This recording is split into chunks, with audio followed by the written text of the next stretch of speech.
እሷ እኮ ነች። ደግማ መጣች አሁን።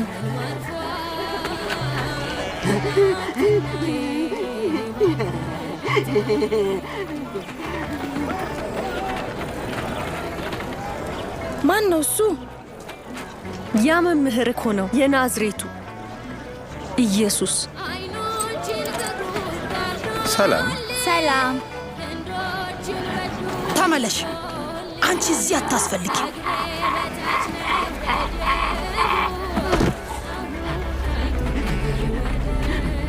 መምህር፣ እርሷን እርሳት።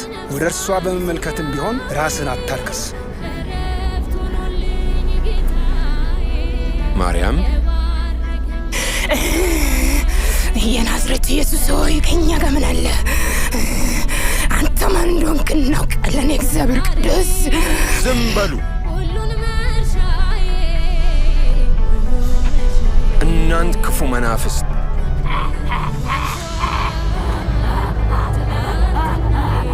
ይችን ሴት ለቃችሁ ውጡ!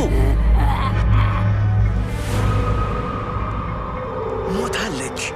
ገሏታል። አረ ሊነካት ነው። ቅዱስ ሰው ይህን የመሰለ ሥራ አይፈጽምም። የአብርሃም ልጅ ማርያም፣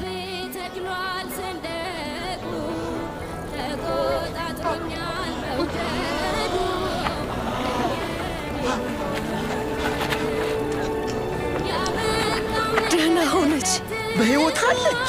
ተአምር ነው። ይህ ሰው ማን ነው? መናፍስት እንኳን ይታዘዙለታል። ተአምር ነው። ተአምር ነው። እንዴት ሊሆን ይችላል? አመሰግናለሁ።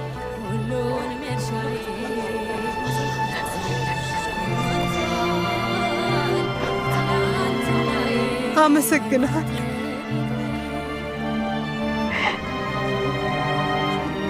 አመሰግናለሁ። አመሰግናለሁ።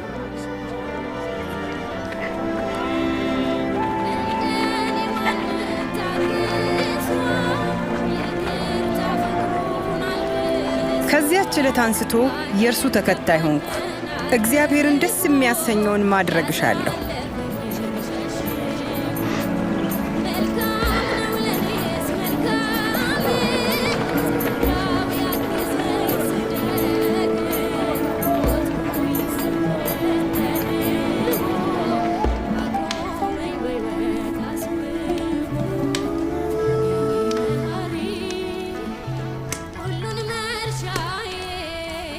ለብዙ ዓመታት በኀፍረት እኖር ነበር።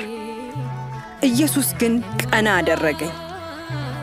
የእርሱ ሥልጣን ክፉ መናፍስቱን አስወጣልኝ። ውይ የምወድሽ ሰጲራ። ዲና፣ ኢየሱስን ሲያስተምር ሰምተሽዋል። ብዙ ተአምራቶቹንም አይተሻል። አዎን።